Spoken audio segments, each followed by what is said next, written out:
Okay, can you see this and hear me?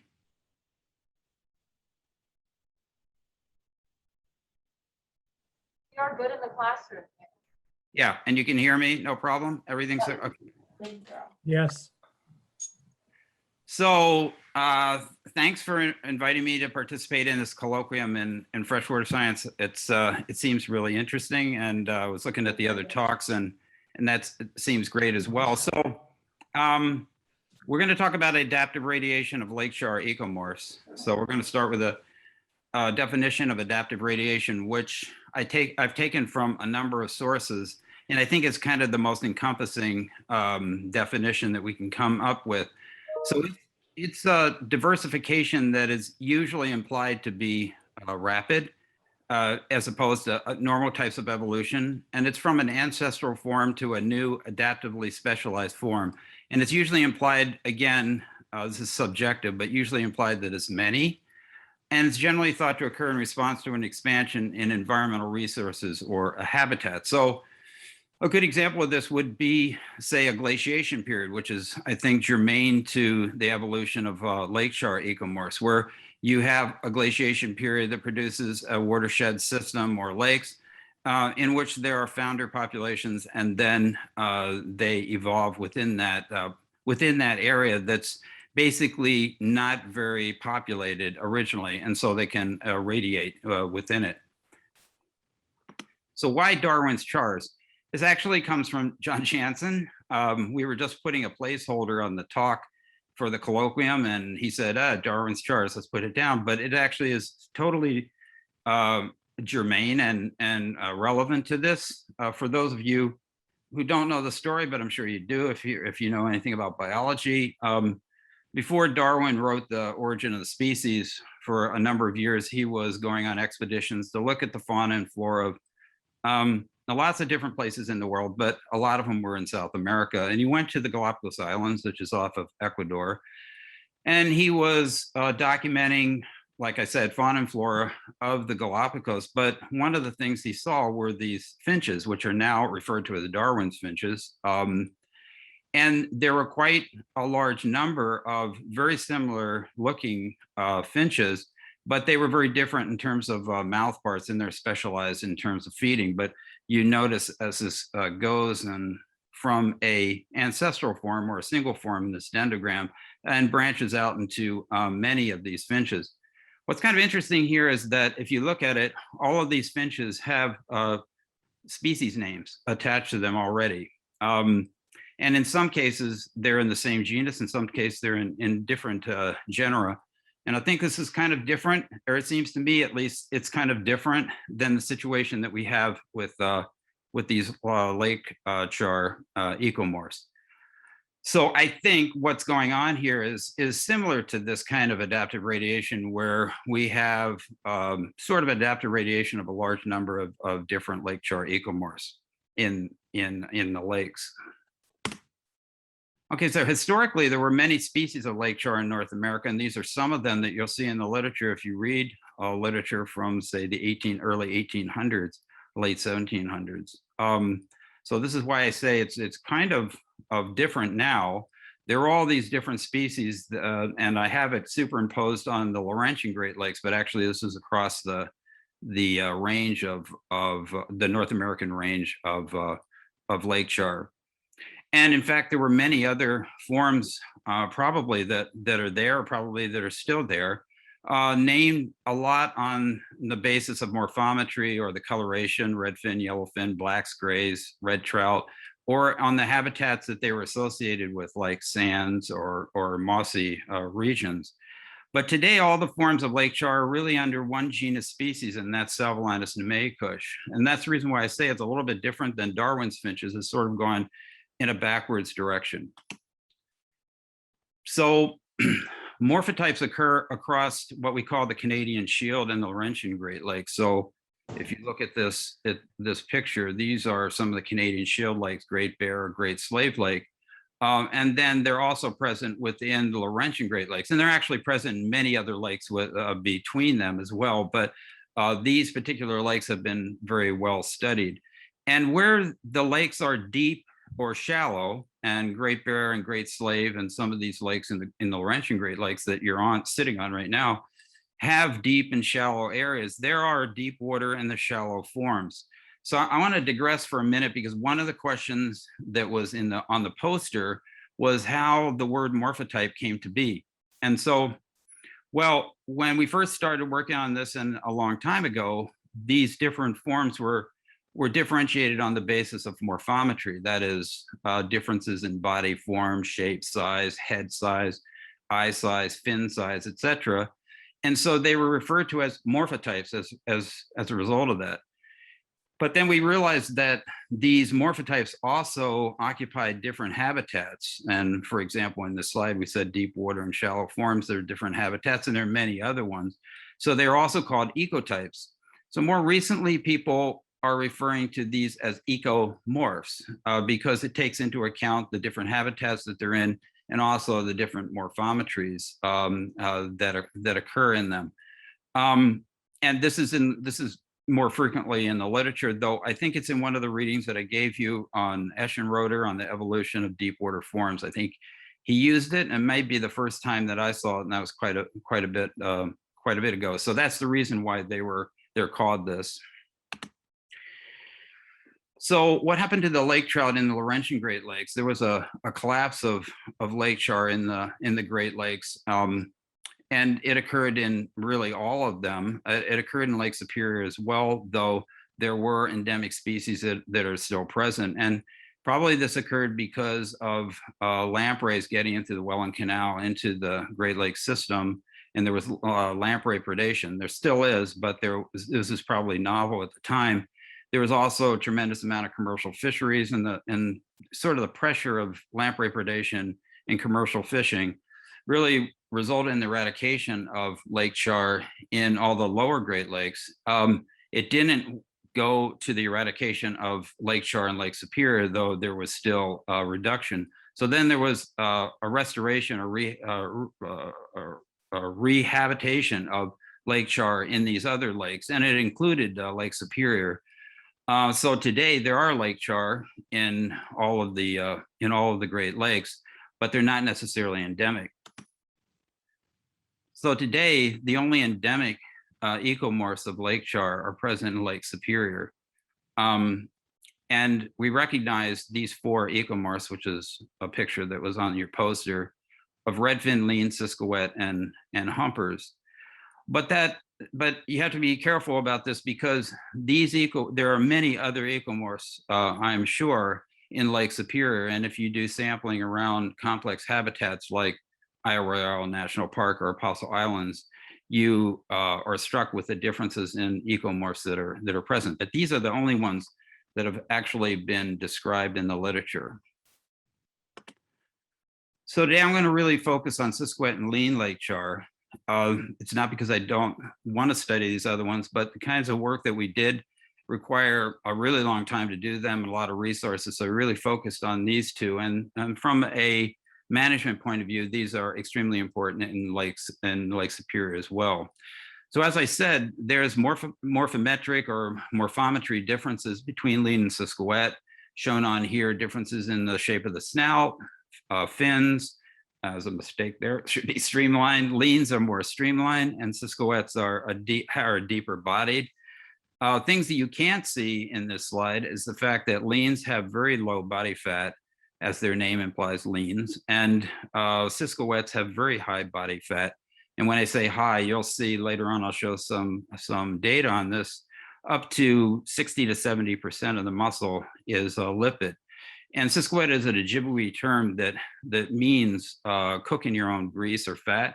And that's the reason why, because they have such great levels of lipid. There are also ecotypes, remember, so the depth of leans is less than 50 meters. They're considered shallow water forms.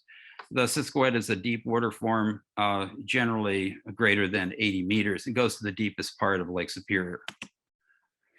So these siskowets and leans experience great differences in their environment. And as a result of that, because of the fact that they're shallow and deep water habitats, they experience differences in pressure, temperature, light, food, and other variables as well. So when we see differences in them in the wild, how is it that we can tell whether or not these differences have a genetic or heritability, or they are heritable or have a genetic basis, or whether this is a result of the environment acting on the fish? And when I mean environment, I'm talking about what is called phenotypic plasticity. And this is defined as the property of organisms to produce distinct phenotypes in response to environmental variation. So what does that mean? Well, let's say you're starting with very young fish and they're exposed to different temperatures or pressures, and those environmental variables have a direct effect on the phenotype of the fish. And it doesn't necessarily have any genetic basis. It's just the effect of the environment on it that produces a different phenotype based on where they're living. So how can you tell whether or not this has a genetic basis or is simply a response to the environment? So one way to do that is to rear both of these ecomorphs, or any of the ecomorphs you're interested in, under constant environmental conditions. So you equalize pressure, temperature, light, food, and all of the other environmental conditions. And this is called common garden rearing experiments. And then after you do this, or while you're doing this, then you assay for the phenotypes that you see that are different in the wild between these two. So growth, morphometry, fat content, gene expression, and any other number of variables you can assay. And that's what we did with these two, leans and Ciscoettes, and we started this in 2006. So this experiment has been going on for a long time. We got lean eggs from Gold Island Shoal, and then within a couple of weeks, we collected Ciscoette eggs that were from Ciscoettes that were collected from a depth of 120 meters. Here's a really old picture of me actually stripping some Ciscoettes on board the Michigan DNR vessel and fertilizing them. So we got these eggs from the wild from the two ecomorphs. Then we brought them into the lab and reared them. And actually, we reared them at the Great Lakes Water Institute, where you guys are sitting. And we didn't do it because in that time, you didn't have the new building. So we did it in the old part of the building, but there was really great fish rearing facilities there at that time. And we reared them under constant environmental conditions. So 10 degrees centigrade, flow through water, natural photoperiods. They all got Rangan trout diet, and they were co-mingled as soon as they could be pit tagged so we could identify them. We reared them there for about 4 years, but they got big enough where we needed more space. So we moved them to the Northern Aquaculture Demonstration Facility, which is in Red Cliff, which is near Bayfield, Wisconsin. It's part of the University of Wisconsin Stevens Point system, and they were reared there from that point on. And then we assayed them every year, and sometimes at different times of the year as well. For the variables that we saw that were different in the wild fish. So the first thing I'm going to show is growth. And what we found is that the lengths of the fish didn't really differ very much, but the Ciscoettes outweighed the leans, at least for the first 5 or 6 years. And this is really what you see in the wild, where at a given length, these Ciscoettes are heavier than the leans are. And what's interesting and not shown on this slide is that this persisted for a certain period of time, but the Ciscoettes reached asymptotic growth where they leveled off, and the leans just continued to grow and get bigger. So eventually the leans got bigger than the Ciscoettes, but very early on, the Ciscoettes weighed more than the leans.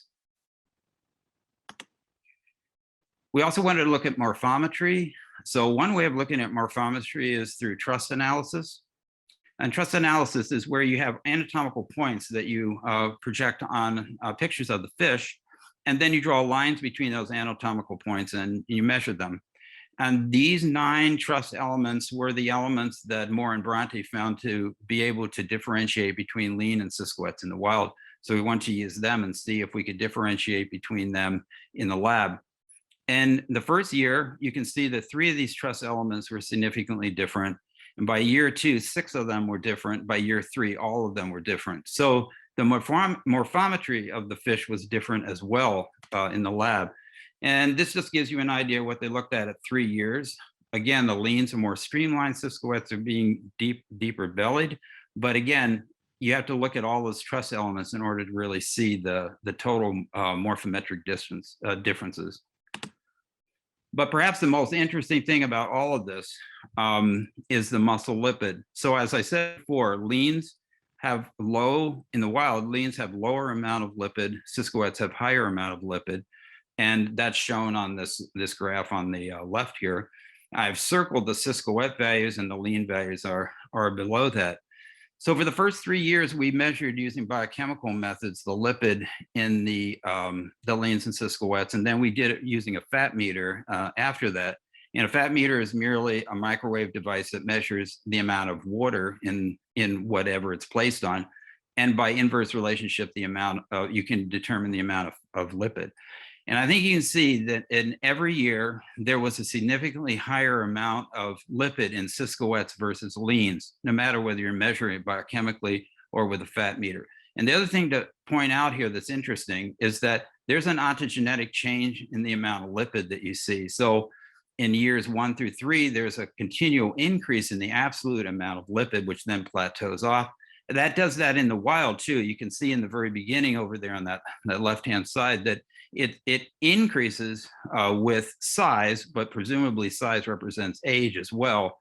And so there is an ontogenetic increase on top of the difference between leans and siscoette. Okay, so this is sort of placefinder. Before I go into a second generation, what I want to say is that we've made a big deal about this lipid being different between leans and siscoettes, and why is that important? Well, if you look at adult siscoettes, and those are the larger ones that have very high lipid content, and you collect them, you realize that they're not really using their swim bladder, which is this organ that is used in fish for maintaining neutral buoyancy. They aren't using that organ in order to maintain neutral buoyancy at depth.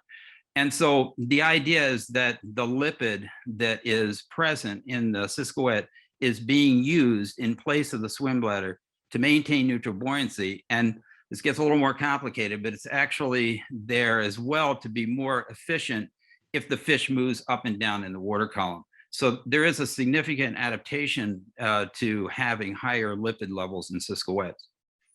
Okay, we can talk about that more later on if you have questions, and we can go into the details of why that would be. But I'm going to leave it at that.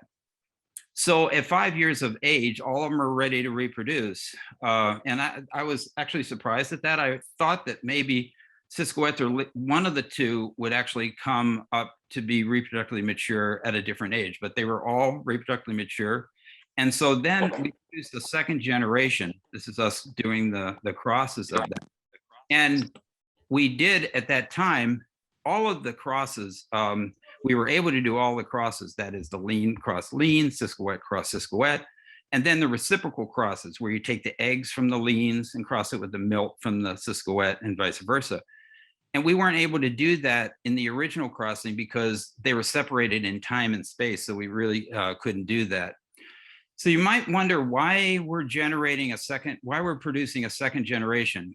Well, the results from the first generation, which I call the parental strain, I thought showed that these traits like growth, morphometry, and lipid levels had a genetic basis. But there is the idea that or the possibility that the parents can put, and this is particularly the female, can put things into the egg that is then passed on to the offspring. And that the reason why you're seeing these differences is because of these things that are passed on through the egg. This is referred to as a maternal effect. If you can then look at this in subsequent generations like F2s, F3s, et cetera, then you're more confident that these things that you're seeing that are different have a genetic effect, because then you're way past the point of introducing a wild contribution from the female. So that's the reason why we went into a second generation. These are also reared at the Northern Aquaculture Demonstration Facility. And this is a sample of what the fish look like in year 3. I'm not going to say a lot about this, but you can see the L by L cross at the bottom is fairly streamlined. The S by S cross deep bodied at the top. There are other differences as well. The kind of interesting thing is that the L by S cross looks more like the Siskiyou, and the S by L cross, which is the eggs from the Siskiyou, has always been the one that grew the slowest and really looks kind of like lean, but is very, very small relative to that. So we did, I'm going to say we did trust analysis on these fish, but I wanted to show you another way of analyzing morphometry, and that's through Procrustes analysis, which we also did on the fish on several years. So instead of making these truss lines, in Procrustes analysis, you identify anatomical points around the fish and you put that on a figure. And then instead of measuring these truss elements, you're measuring the shape of the fish, which is shown up in the left-hand corner and down in the right-hand corner. So you get an idea of the whole shape of the body. And what's then graphed on here, the two principal components that show the greatest amount of variation. And what you're looking for is clustering then. If there is a difference in the morphometry, you're going to look for clustering. So what you see here is the blues are the Siskiyou by Siskiyou, and the blacks, the lean by leans, are over there, and the hybrids are in between. So just another way of looking at morphometry. And I said we did the truss elements as well, and they were all significantly different very early in development. Again, the most amazing thing, though, was this lipid content, and this goes from years 2012 up to 2019. It still persisted. We didn't analyze them in 2020 because of COVID, and I just finished these fish this past year, and the same result, and we got the same results. And what I've done is put arrows over top of the Siskiyou by Siskiyou crosses, and I think it's pretty apparent that they always have the highest amount of lipid. The leans always have the smallest amount of lipid. And they also plateau at about the same levels as the parents do, at about 60 or a little bit over 60% lipid. So this difference in lipid is very, very dramatic, and I think very important. So the conclusions that we can gain from these rearing experiments is that growth, lipid, and morphometry are heritable traits between these two ecomorphs, and that means they have a genetic basis. And this suggests that these ecomorphs are distinct, and they could be considered different species or certainly undergoing speciation. So this gets back to the other paper that I gave you to read before this had to do with speciation and the different forms of speciation. There are more than these three types shown here, but these are generally the three that are considered the most. And we generally consider that allopatric speciation is really the way that most speciation occurs within organisms. And allopatric speciation, as you may remember from your readings, is that you have two founder populations. These founder populations are separated by some kind of physical barrier, like a mountain range, like an ocean, something that will keep them from interbreeding so that there is no gene flow between them. And then over time, they have some reproductive isolation so that if you then put these two founder populations back on top of one another, that they won't reproduce with one another. And we believe that allopatric speciation is the way most speciation event occurs.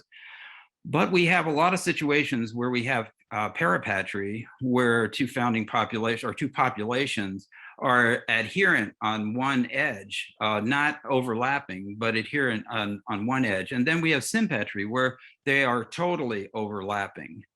And so there's a lot of debate in the literature, and it's actually becoming more and more, it's being addressed more and more in the literature about how parapatric or how evolution can occur in a parapatric or sympatric circumstance. And that the reason for that is people are having difficulty figuring out how you can decrease gene flow when these populations are either adherent or close to one another or even overlapping with one another. But I think there are mechanisms for this, and hopefully I convince you as we go through the next couple of slides. So in terms of leans and Siskiyous, how do we view them? Well, strictly speaking, I think they're sympatric.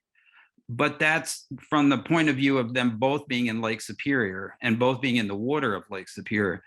But I think one of the things we have to remember carefully when we look at these kind of sympatric relationships is life history stages. Are they sympatric at all parts of their life history, juveniles, adults, etc.? And there's probably evidence that they are not sympatric for all of these life history stages.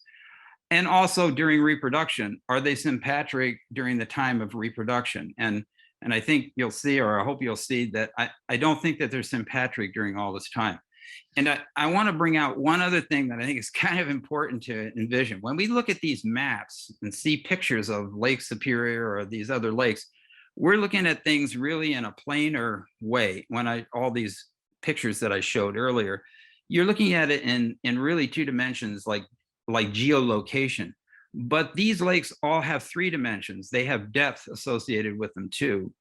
And because of this depth association, I think that there are a lot of ways in which these organisms can be separated from one another, not just by geolocation. So the differences that I've talked about in these fish that were reared under laboratory conditions implies that there has been a decrease in the gene flow between them in the wild. Okay, so the kind of easiest way to envision the blocks in gene flow is in reproductive separation is either temporal separation or spatial. So temporal is just simply where the ecomorphs reproduce at different times of the year, and therefore there wouldn't be gene flow between them because they wouldn't reproduce with one another. Spatial could be that they're reproducing in a geographically different place, but remember the 3 dimensions, or in a different depth situation. And of course, you could have combinations of these as well. Very early on, we thought, oh, well, it's probably easy to really look at temporal separation. And we did a study on in southern Lake Superior, in which we had populations both east and west of this little peninsula called the Keweenaw Peninsula. And we sampled these throughout the year for 2 years. And what we were really looking for is when the gonads, the ovaries and the testes matured.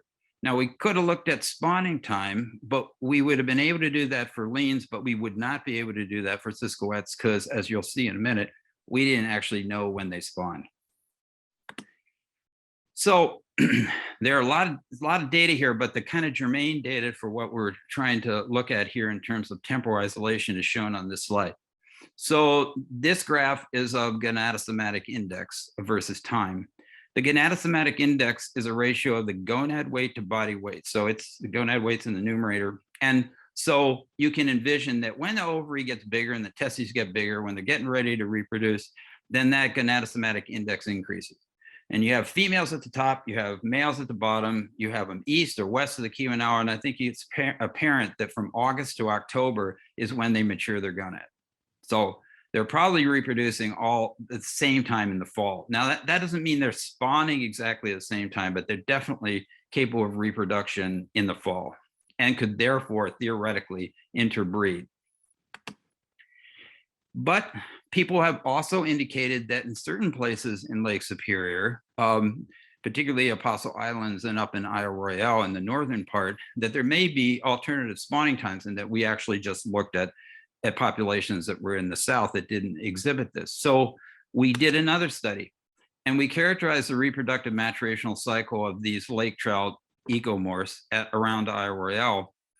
And in this time, what we did is we looked at all 4 ecomorphs, red finley and Ciscoette and humpers, because it's an amazing place, but you can get all of these ecomorphs there, and you can get many other ecomorphs, I am sure, in this area. It's impossible for me to show a slide, an easy slide that shows Gonadosomatic Index, et cetera. So I'm just going to summarize the results there. We found a spring and a fall spawning populations of Ciscoette. So it doesn't mean that the same fish is spawning twice in the year. They only spawn once, but there are populations that spawn in the spring and ones that spawn in the fall. And it just so happens, although there are fall spawners probably in different places, that both of these actually, the ones we were studying, overlap in the same area. We also found, though, that lean, humper, and redfins, the other ecomorphs, all spawned or probably went through reproduction in fall or late summer, just like they did in southern Lake Superior. So if you're looking at separation by reproductive timing, with the exception of the spring spawning Siskiyou, I don't think you're going to get it. I think they're reproducing most of them in the fall, and then that means that potentially they could be interbreeding temporally. So what about spatial separation? Well, we know quite a bit about lean spawning sites, and maybe that's because they're generally shallow. And I'm saying about 30 meters, like I know that I think John Jansen is working on the Mid-Lake Reef. I think that that's deeper, like 60 meters, maybe 50, 60 meters. You can correct me later. But generally, when you look at lean spawning sites, they are shallow. And that's probably, so we could dive on them and we could look at them and probably know a lot about them as a result of that. So what about the Siskiyou? We don't really know where they spawn. This was addressed in, John had a paper in 2007 where he talked a lot about this and hypothesized about this. What we do know is that you don't see Siskiyous in the fall spawning where leans spawn on those reefs. So they're not there. So more recently, what we have is an acoustic telemetry project going on to identify Siskiyou spawning sites at IORL. And it turned out a lot of this is based on the results that we got on reproduction, where we saw the two spring and the fall spawning populations. And they're at this place, Hawk Island, which is shown like up here on the northern part of IORL. And this is a picture of the acoustic telemetry array that we have out there. So what is that?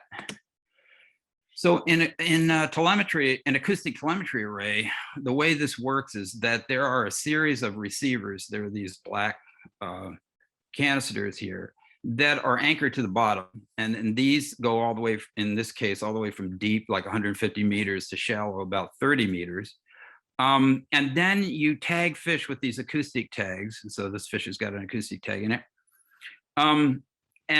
So what we did is to tag spring spawning Siskiyous and fall spawning Siskiyous. So we had to do it at separate times of the year. And these acoustic tags are constantly pinging out a signal at a certain frequency. And no matter whether they're in the array or not, they're actually doing this pinging, right? And when they're in this acoustic array with these receivers, then these receivers pick up the signal from the fish, so they know it's there. And by triangulation, that's why you need so many of these receivers. By triangulation, you can sort of figure out exactly where these things are concentrated. And that's really what we're doing. And these little black dots represent the receivers and where they're placed. This is about a 10-kilometer square array. And then we tag fish in the spring, tag fish in the fall. This acoustic array has been out for 2.5 years. It has to be tended because of battery life every year. It'll be out there until the summer. So we'll have 3 years of data. So we have data already on it, which is interesting. And I'll, because of time, I'm just going to show you one thing here. These are the spring tagged fish in the spring. And what you're looking at is heat maps here. And so circled are the concentrations of where the fish would be. And that's related to where the receivers are picking them up. So the lighter it is, the more concentrated they are. So when it goes red, it means they're very concentrated. But you can see that there are at least 4 areas in which these fish are concentrated in the spring. Again, these are spring tag fish, so should be reproducing in the spring, and they're focused in these particular areas. Now, not only do these tags tell you where the fish is, but they also have depth sensors in them. And so you can tell how deep the fish is. And what you can see here is for the spring tag fish, they're present between 100 and 150 meters. So very deep. And even the fall tag fish are deep, between 50 and 100 meters. And then I put this rectangle over here to represent where leans would be in terms of depth of spawning. And that's, this is probably an exaggeration at the bottom, where they might be more along this line, about 30 meters. So certainly spatially they're separated, and even the fall and the spring spawners are separated as well. They're in different places, and don't have the time to actually show you that, but there are different congregations of them as well in this site. So we suppose that they were reproducing there, but you really want to find that out. And so what we did this past spring is John Jansen and Rob Paddock, along with Michigan DNR and Sean Sitar, went and deployed this ROV, which is the Great Lake, which is the School of Freshwater Sciences ROV system. And this is a pretty nifty rig. It will actually take video, etc., but it also has electroshockers out here. And it'll shock fish that may be present down there that might have eaten eggs, and you can suck them up. You can also suck up eggs directly from the substrate.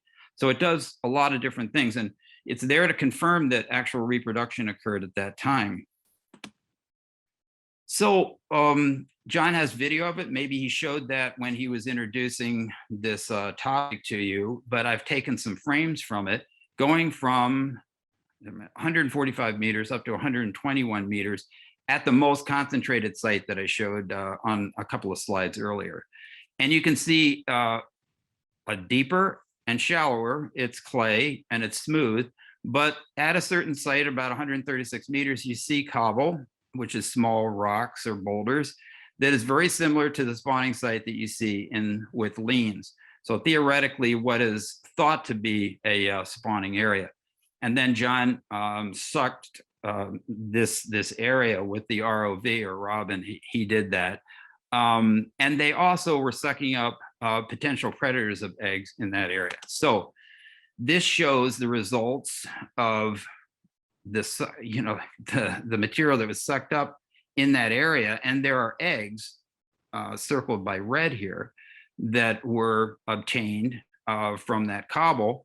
And there were sculpins here that have eaten eggs, shown here. And I want to point out that if you look at those eggs closely, you will see that they're eyed.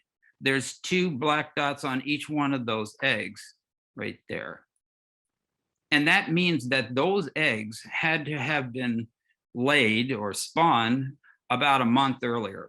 And so they were doing this in later June. And so in May is when these fish spawn. So definitely spring spawning fish. So this is a pretty amazing thing. One, it showed that there are spawning sites deep, and this acoustic telemetry array showed that there are aggregations of these spring spawners there. And 2, that their eggs actually present there, confirming that there is spring spawning.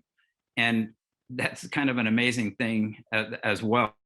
So we hope to be able to look at this further, and maybe look at fall spawners as well.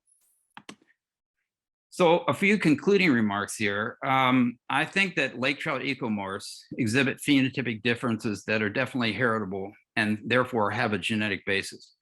So we can talk about this later as well, but population genetic analyses have shown only weak genetic separation. But I think that may be related to the way in which these genetic sample, or the way in which these things have been analyzed. And they may not take into account all of the variation that actually could be present in them. So I think the story on population genetic analysis is still out. Ecomorphs are theoretically sympatric, but I think it depends on their life history stage and also their spawning sites. So the word, these allopatric, parapatric, sympatric, I'm sure they have like very specific meanings for evolutionary biologists, which I am not. But for the people who are actually doing the work with the fish, I think there is a contextual aspect to these words. And in terms of sympatry, I think this depends on some other factors like life history stage and spawning sites. With a few exceptions, and that would be the spring ciscoettes, I think reproductive isolation by temporal separation is not occurring. There's a lot of them reproducing at the same time. But I think reproductive isolation could definitely be spatial.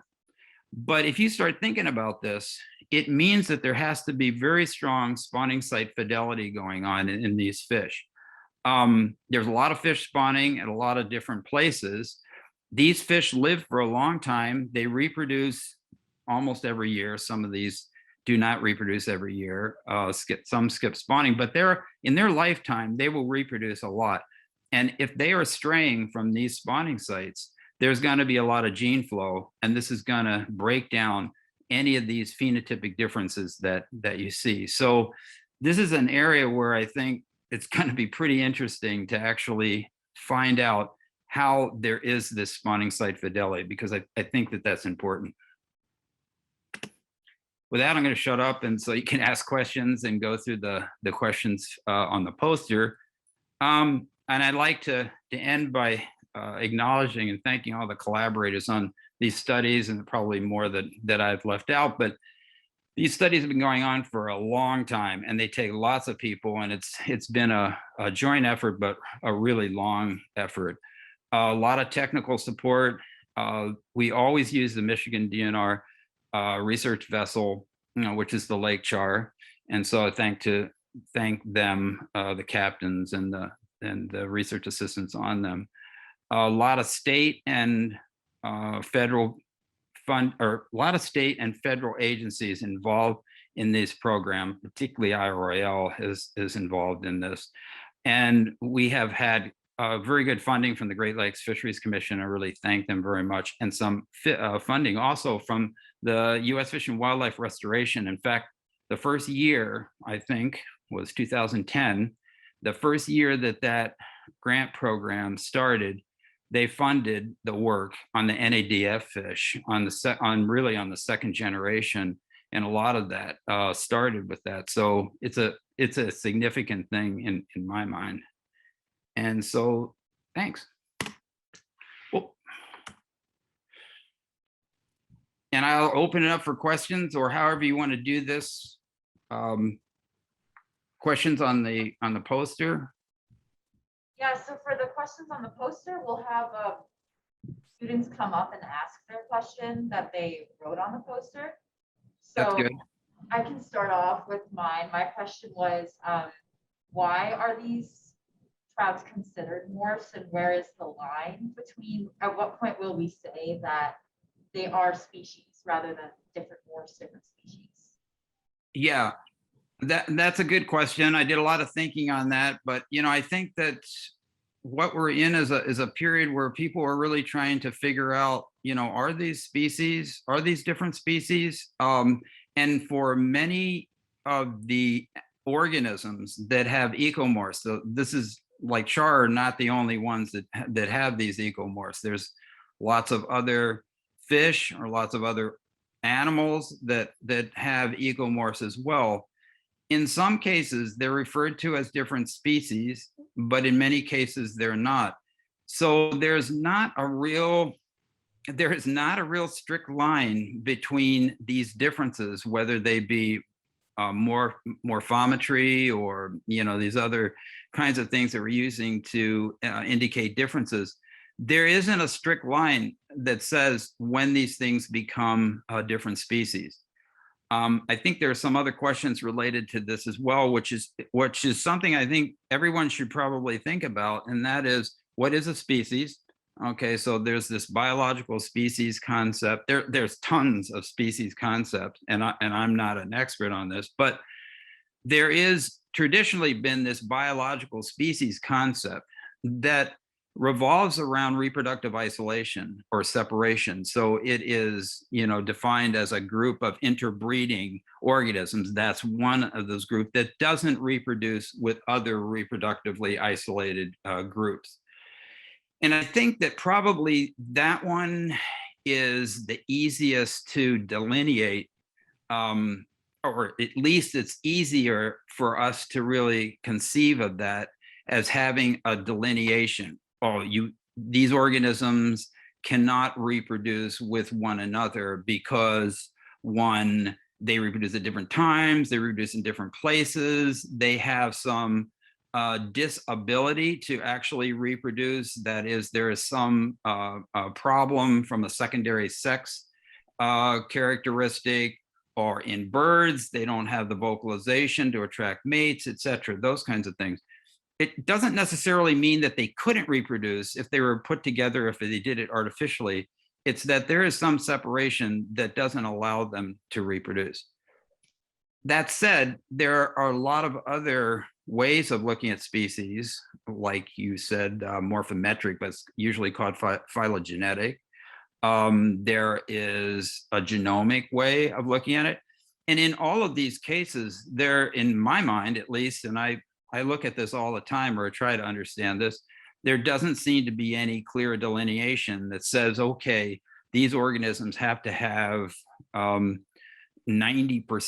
or 10% differences in overall genetic sequence at the DNA level or something like that.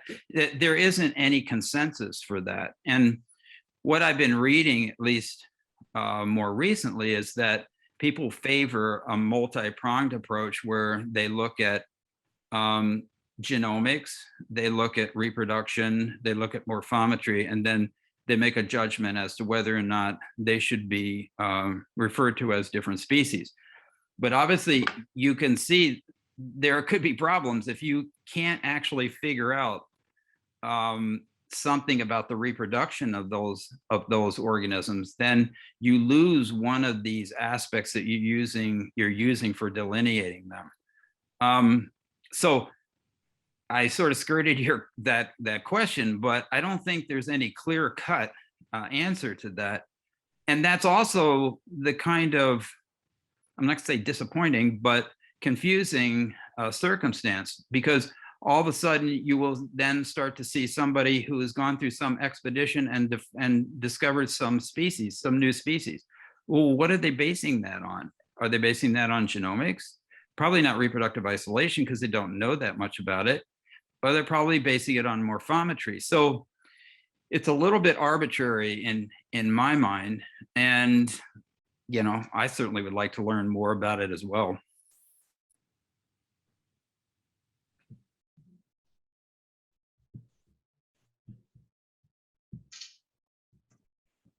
Hello.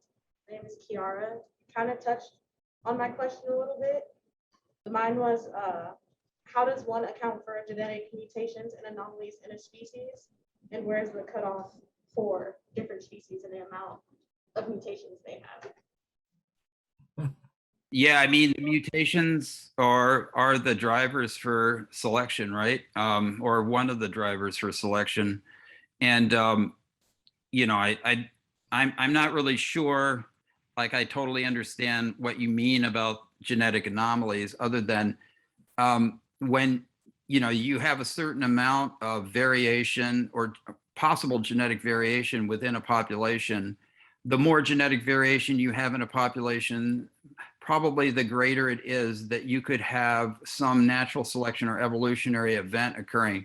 That's the reason why when you have like bottleneck events where the genetics of the organisms are very similar, that it's less likely that if they were exposed to, say, climatic change or something like that, situations that would then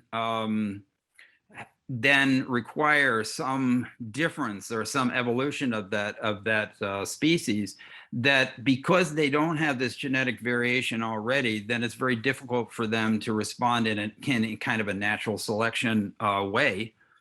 But I don't really know what you're asking about anomalies. If you might explain that a little bit more, I might know more.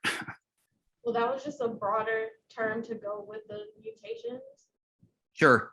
Okay. So, yeah, it was more focused on the mutations than the actual anomalies themselves, because species do start, or like you can see people or them delineating because of mutations. And I was just wondering, at what point is it mutations that the group has, like some people in the group have, or some organisms in the group have, and when do they become another species? Yeah. That's a good question. I mean, the way in which genomics is going, you know, with the ability to do sequencing at a very high level now, I think we could probably answer a lot more of why, not how many, but why some of these ecomorphs may be different. And a good example is being able to sequence the whole genome of organisms now. I mean, it used to be difficult to sequence the genome of whole organisms, and it is not now. And it is, I'm not saying it's cheap, but it's way less expensive than it was before. And so now what we're seeing, and what we should see, is the sequencing of many individuals that you're actually trying to compare. So 50 leans, 50 ciscoettes, 50 redfins, you know, that you are delineating on a morphometric or maybe an ecotypic basis as being separate, actually sequencing their genomes and then looking at what's different. And in this case, probably what we're more interested in are really big changes like inversions, large deletions, and the evidence that we have so far from animals like cod, for example, different populations of Atlantic cod that are that spawning at different times of the year, et cetera, is that there are very large changes in those genomes. It's hard to see them when you're just sequencing small parts of the genome. You're doing like SNP, like single nucleotide polymorphisms, and it's hard to see it.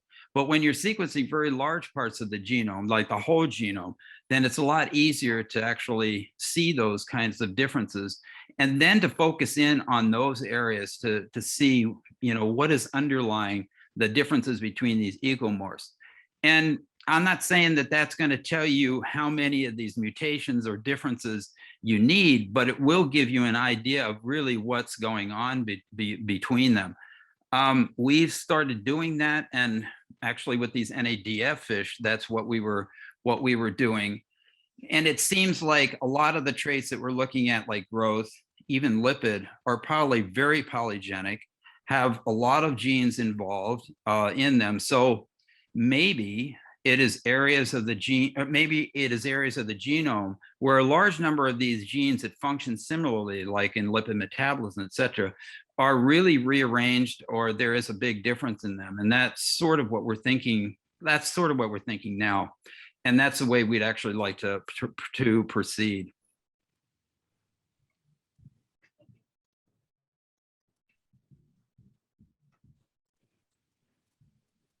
Hello, my question is, how could the differences between the ecomorphs be used to inform projects to revitalize lake trout populations in the Great Lakes? Yeah, it's a good question. And there's some people on this meeting that are dialed in that probably know this a lot better than I do, like Chuck Bronte is on here. But I'm just going to say that, you know, previously, or prior to the extirpation of Lake Charr in the lower Great Lakes, it is speculated, but there were other ecomorphs that were present besides leans. And there's evidence that they were present in Lake Michigan, and also in, I believe, Ontario or Huron, one of those two. And that's from historic accounts. And so knowing a lot about the life histories of the ecomorphs in Lake Superior would allow you to understand where these organisms might fall if they were to be transplanted, say, in some way from Lake Superior into some of these other Great Lakes. There has been some interest in doing that with humpers, and that has been done in the past. But you know, because of the trophic connections that you might have in the lake between deep water and shallow water, you might actually want to stock something like a ciscoette. Now, probably anglers are not going to want this fish because it has so much lipid in it, but you're not necessarily restoring the populations just for angling, but for the whole well-being of the system. And one way of doing that is to stock some of these ecomorphs that might have connected different parts of the habitat in the past.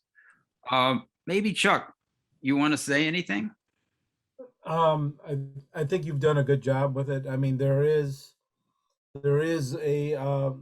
been, like you said, we've been reintroduced humpers into Lake Michigan.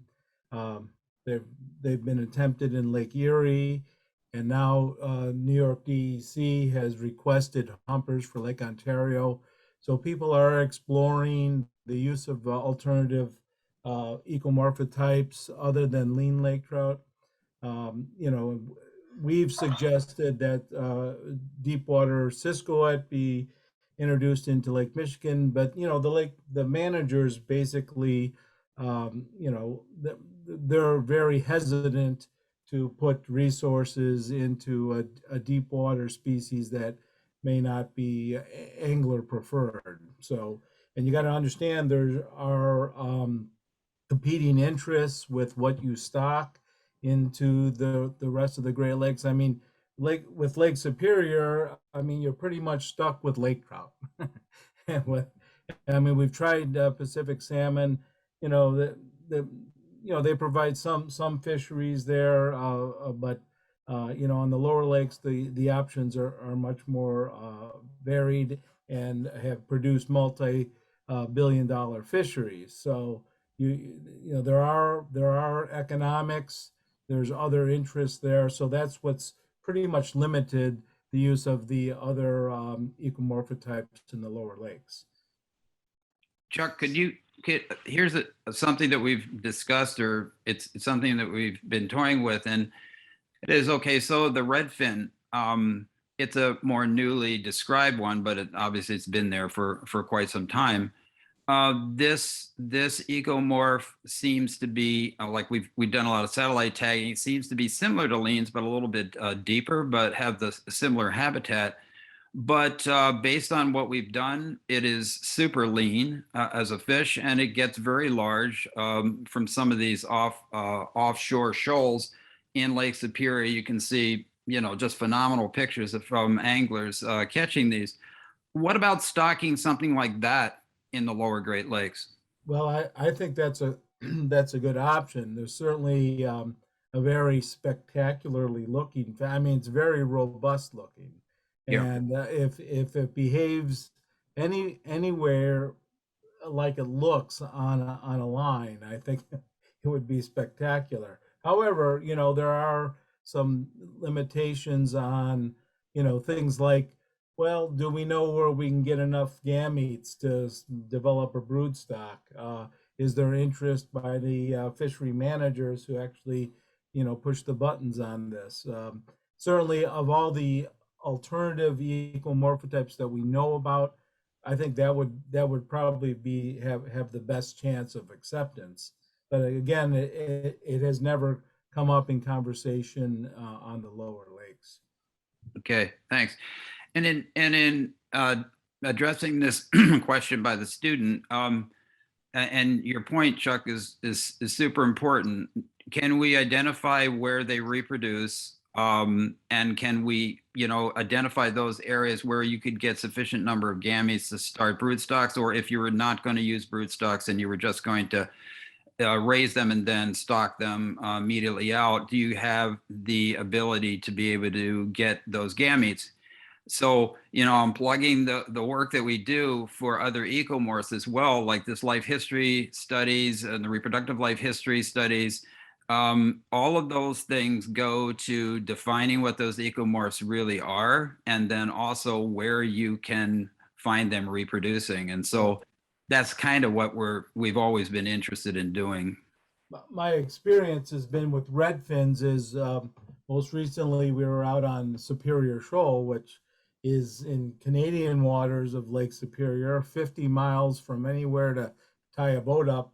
And we were there in August, and pretty much 80% of the catch there was redfins, and it looked like they were in at the tail end of spawning condition.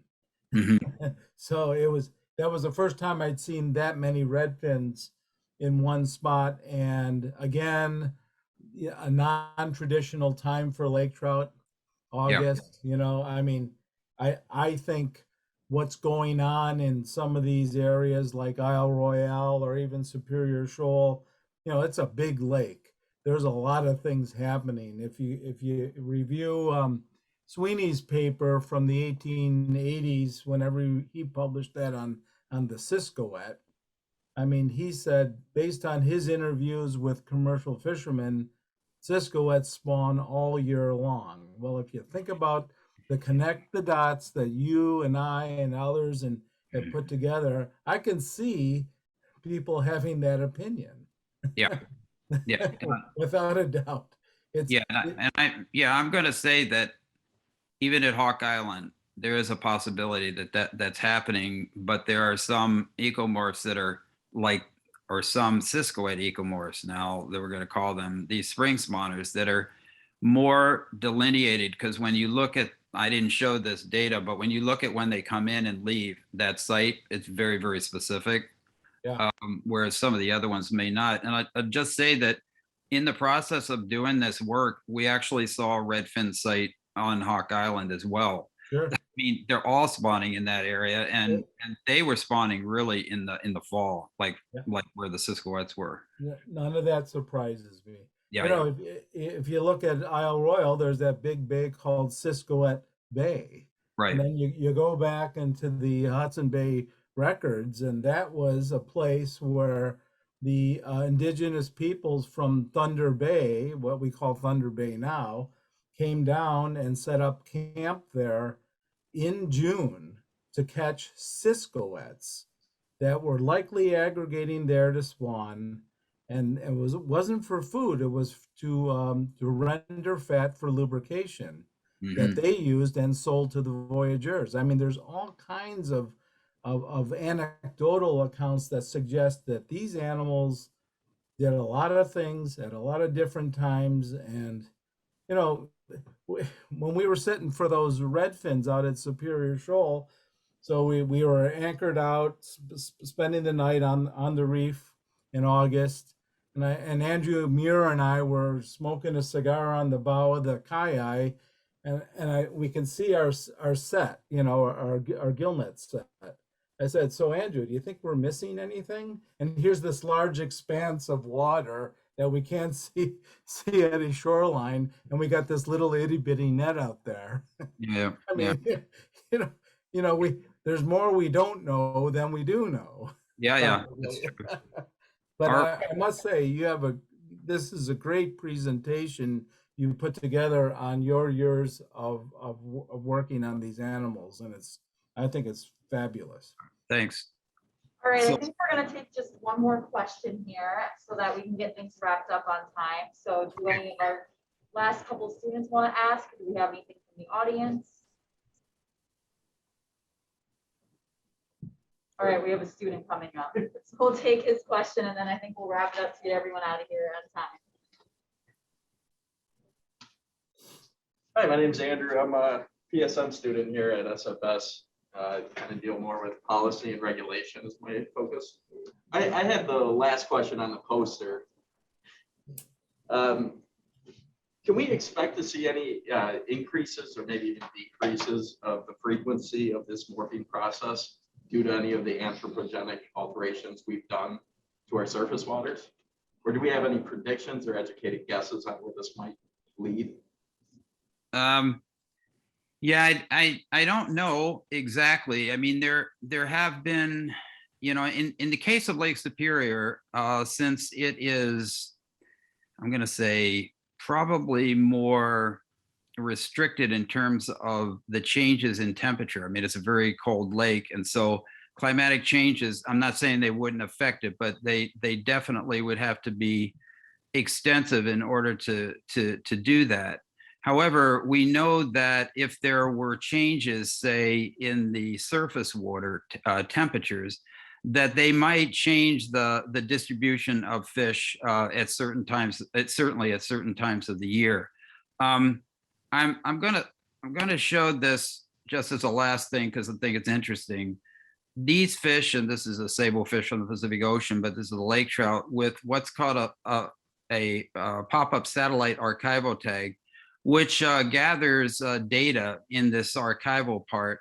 And then at a certain time that's programmed into the tag, it releases from the fish. And because it has this float, goes to the surface and tells the Argos satellite system where it is, and it can transmit its data, and you can physically retrieve it. And the reason why we've done tons of work with this, and the reason why I wanted to introduce that is that you can see the depth profile from June to the end of September for 3 different ecomorphs. One of them's leans, one of them's Siskowet, and one of them's redfins here. And what is kind of interesting here is this Siskowet one. Yeah, we think that Siskowets are always deep, and you can see they go very deep. If you looked across there, it's like 200 meters. But look at this. They're actually sitting on the top here, right, of the top surface of the water. And for long periods of time, they do that. Probably they could be feeding on the surface, on ecloding insects, or on fish that are going up to feed on those insects as well. And my point is that at this time of the year, things are very cold, and these Siskowets actually don't want to go to temperatures that are warm. And so if you had an increase in the climatic change or temperatures of the lake, this might affect the ability of some of these fish to actually stay in certain portions of the lake at different times, and could impact it as a result.